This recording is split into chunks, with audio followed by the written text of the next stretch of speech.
Okay, at the end of chapter 6 of Capital, Marx says that the whole sphere of society, which he's been discussing up to then, is, as he puts it, the realm of liberty, equality, property and Bentham. In the sense that people exchange freely in the market, they exchange their own stuff, what they own for what somebody else owns. And Bentham, he means everybody looks out for themselves. Everybody makes sure their elbows are sharp, that they get the best bargain. That's a critique of that society. It's also recognising certain things it develops, which are part of the underpinning for socialism. So that Marx argues that it's only in a society of generalised commodity production that the idea of human equality acquires, as he said, the fixity of a popular prejudice. It's only in a society of generalised commodity production that individual freedom becomes considered something that nobody would directly argue against, as Marx puts it somewhere else.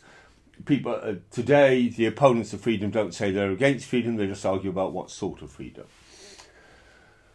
And Marx says, right, what I'm going to do, I've done that, I've looked at this realm of society, I'm now going to look at the process of production. He says, as we do this, the appearance of the participants in society changes.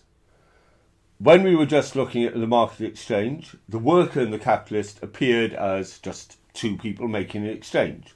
One happens to have labour power to sell rather than apples, but it's the same sort of exchange.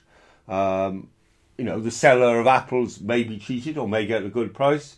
The worker may be cheated or may get a good price, but that's to do with how well the social relation is working, not with the basics of the social relation.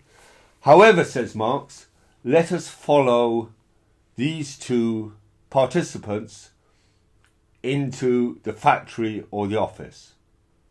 Let us follow them out of the marketplace into the factory or the office. And he says, when we do that, the appearance of our two participants changes. The capitalist is all gleeful, intent on business. Now let's get down to it. The worker is reluctant.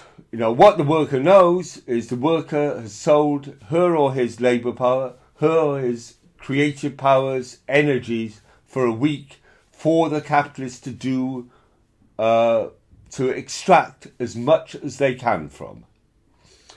And so the labour that constitutes the using up of labour power is not a fixed quantity. It is something that is shaped and reshaped both historically and day to day at all times, today, tomorrow and so on. It is something that is continually reshaped by capitalist production itself. And that is the subject of the whole of the centre part and of the longest chapters of Capital.